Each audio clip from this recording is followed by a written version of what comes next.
Hello everyone. आज की class में हम लोग कुछ महत्वपूर्ण प्रश्नों को सॉल्व करेंगे, जिसमें आज का पहला क्वेश्चन है आरोही क्रम में कालानुक्रम करना है। आरोही क्रम में सीक्वेंस में लगाना है। ठीक है, तो हम लोग देख लेते हैं। तो सबसे पहले देखते हैं स्टेला क्रैमब्रिज का जन्म कब हुआ है। तो स्टेला क्रैमब्रिज का जन्म होता है 1896 में। स्टेला क्रैमब्रिज का जन्म 1896 में हुआ है। उसके बाद ईवी हैवेल का जन्म 1861 में होता है। और पर्सी ब्राउन इनका जो जन्म हुआ है वो 1872 ईस्वी में है। और ए.के. स्वामी इनका जन्म कब हुआ है तो 1877 में हुआ है। ठीक है, तो देखते हैं सबसे पहले किसका आएगा। तो हमको आरोही क्रम में उल्टा करना है। ठीक है, तो उल्टा क्रम में लगाना है। तो सबसे पहले किसका आएगा? सबसे पहले आएगा स्टेला क्रैमब्रिज। पहले किसका होगा? स्टेला क्रैमब्रिज का होगा। फिर किसका आएगा?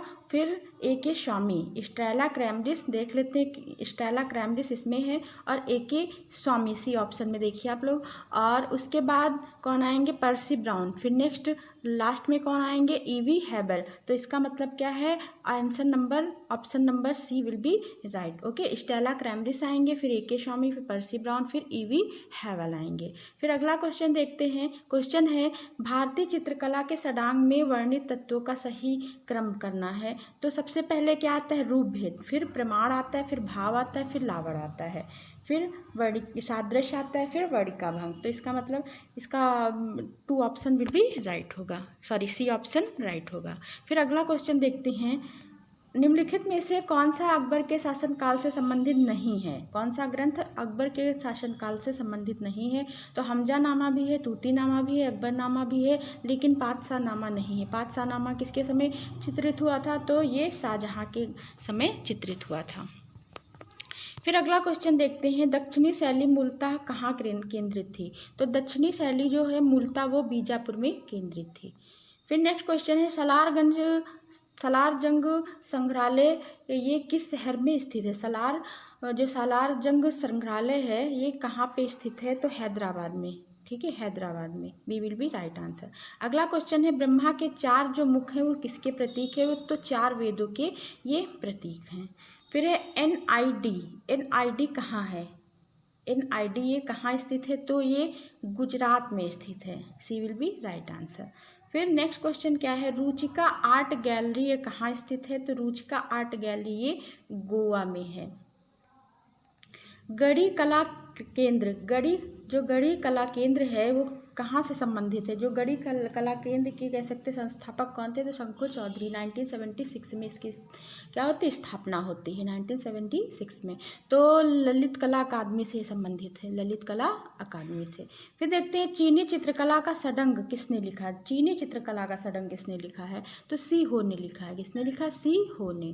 फिर अगला क्वेश्चन क्या है? इंडियन स्कल्पचर एंड आइकनोग्राफी के लेखक कौन हैं? इंडियन स्कल्पचर एंड आइकनोग्राफी ये पुस्तक है, इसके लेखक कौन है? तो ये बुक है गणपत वी स्थपति की, गणपत वी स्थपति। ओके, फिर नेक्स्ट क्वेश्चन क्या है? पृथ्वीराज कपूर कौन थे? पृथ्वीराज कपूर किस रूप में प्रसिद्ध थे? तो ये अभिनेता के तौर पर कब हुआ है? तो 1860 में कैमरे का आविष्कार होता है। B will be right answer. अगला क्वेश्चन है वस्त्रों की डिजाइन में सर्वाधिक लोकप्रिय फूल है। तो वस्त्रों की डिजाइन में सर्वाधिक लोकप्रिय फूल कौन सा है? तो कुमुदनी। और अगर स्थापत्य में पूछा जाएगा तब कमल का नाम आएगा। फिर देखते हैं रॉक गार्डन किस शहर में स्थित है? तो रॉक गार्डन जो है वो कहाँ पे है? वो चंडीगढ़ में है। सी विल बी राइट आंसर। अगला क्वेश्चन क्या है? किसने कहा था मैं यह जानता हूँ कि मैं कुछ नहीं जानता? तो ये कथन किसका है? तो ये सुकरात का कथन है। कि अंग्रेजी भाषा के लगभग सभी अक्षर किस अक्षर लिपि से आए हैं? तो लैटिन से आए हैं। A will be right answer. Next question है सुहाग के नुपुर उपन्यास किसने लिखा है? तो अमृतलाल नागर ने। B will be right answer.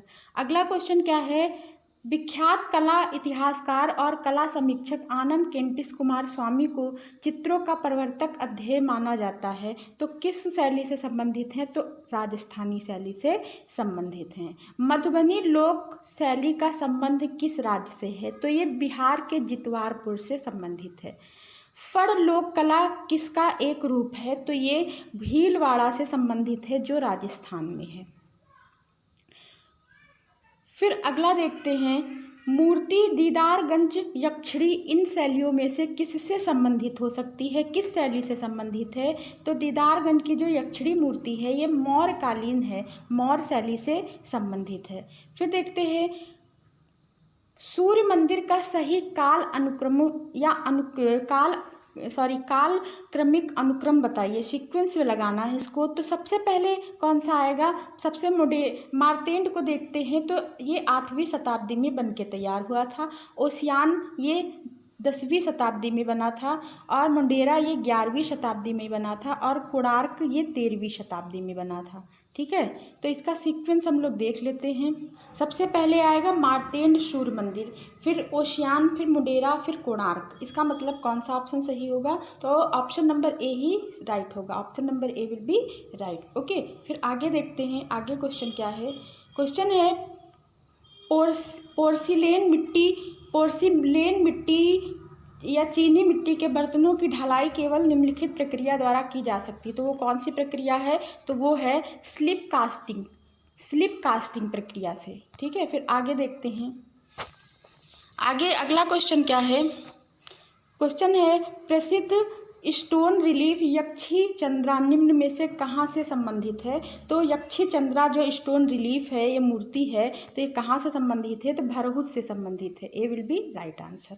Next question क्या है? नागर शैली संबंधित है। तो नागर शैली किससे संबंधित है? ये वास्तुकला से संबंधित है। उत्तर भारत के जो मंदिर है वो नागर शैली में निर्मित हैं। फिर अगला क्वेश्चन देखते हैं, बृहदेश्वर जो मंदिर है वो किसने बनवाया था? तो राजा राज चोल ने बनवाया था। राजा राज चोल ने इस मंदिर को बनवाया था। D will be right answer.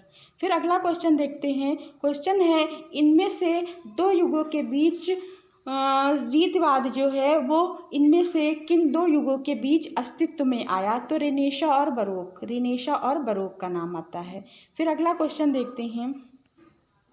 Question है, इक्वेंटिट जो श्रृंखला नेचुरल हिस्ट्री ऑफ बफो किसने बनाई है? तो ये किसने बनाई है? पिकासो का नाम आता है, पिकासो ने बनाई है।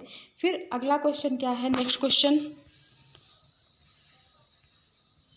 इसमें क्या करना है? इसमें भी सीक्वेंस में लगाना है। एडगर माने का जन्म हुआ है 1832 में। ठीक है, फिर एडगर माने के बाद जॉर्ज रुआ का जन्म होता है 1871 में। लेजे का जन्म हुआ है 1881 में, और सगाल का जन्म जो हुआ है वो 1887 में हुआ है। तो इसके अकॉर्डिंग ऑप्शन नंबर ए राइट होगा। फिर नेक्स्ट क्वेश्चन देखते हैं। अगला क्वेश्चन क्या है? प्रिंसिपल ऑफ आर्ट जो 1938 की ये बुक है, ये किसकी बुक है? तो आर.जी. कॉलिंगवुड की ये बुक है। फिर नेक्स्ट क्वेश्चन देखते हैं। नेक्स्ट क्वेश्चन है, इसमें आपको सुमेलित करनी है। तो इसमें आपको चित्रकार दिए गए हैं और चित्र दिए गए हैं। चित्रकार को चित्र से सुमेलित करना है। तो जॉर्जियान का क्या है? द टेम्पेस्ट है। पीटर पाल रूबेंस का क्या है? तो rape of Europa. Gustave Courbet stone breaker. Henri Matisse की कौन सी पेंटिंग है? तो रेड स्टूडियो। तो देख लेते हैं, पहले का चौथा है, दूसरे का तीसरा है, और तीसरे का दूसरा है, चौथे का पहला। तो देख लेते हैं कौन सा ऑप्शन में 4, 3, 2, 1 है। तो ऑप्शन नंबर सी ही विल बी राइट, सी सही होगा। फिर अगला क्वेश्चन देखते हैं, हनीवा टेराकोटा किस देश से संबंधित है? तो ये जापान से संबंधित है। B will be right answer. फिर नेक्स्ट क्वेश्चन क्या है? द लास्ट जजमेंट के चित्रकार कौन है? तो द लास्ट जजमेंट के जो चित्रकार हैं वो माइकल एंजेलो हैं, और लास्ट सपर के चित्रकार कौन है? तो विंची हैं।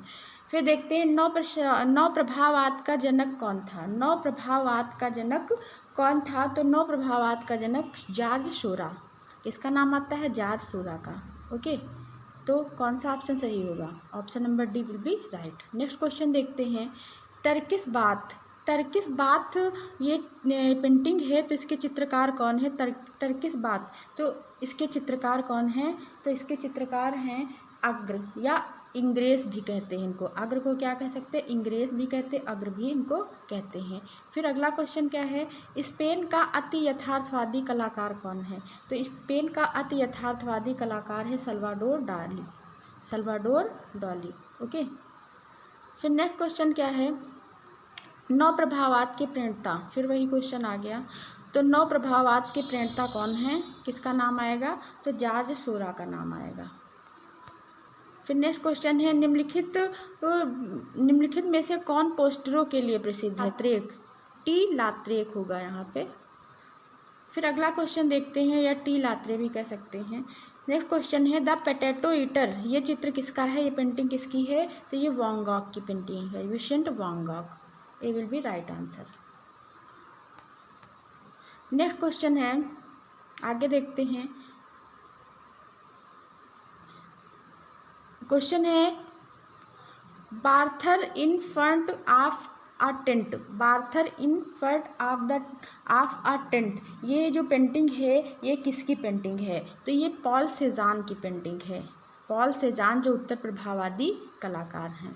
फिर अगला क्वेश्चन देखते हैं, क्वेश्चन है,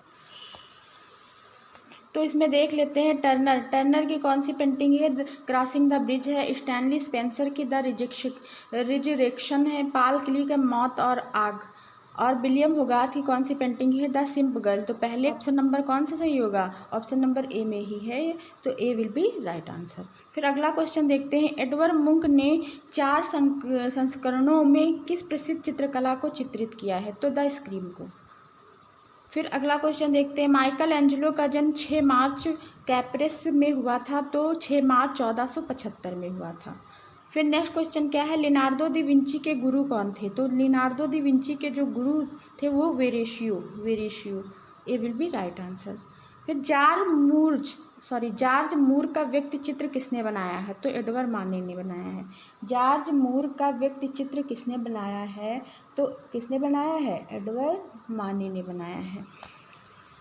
फिर अगला क्वेश्चन देखते हैं, क्वेश्चन है, उच्च पुनर्जागरण काल के चित्रकार का नाम, तो इसमें उच्च पुनर्जागरण काल के चित्रकार रैफेल हैं। फिर नेक्स्ट क्वेश्चन है, पीटर पाल रूबेंस का निम्न में से कौन सा चित्र है, तो इनका चित्र है the rape of the daughters of Leucippus, ये इनकी पेंटिंग है। फिर अगला क्वेश्चन है, लेटी हुई लड़की, ये किसने चित्रित किया है, तो ये रेम्ब्रांड ने चित्रित किया है। तो आज की क्लास को हम लोग यहीं पे एंड करते हैं। अगर आपको क्लास अच्छी लगी हो तो लाइक कमेंट जरूर करें और अपने दोस्तों में क्लास शेयर करें। Thanks for watching. मिलते हैं नेक्स्ट वीडियो में। Bye bye. क्वेश्चन क्या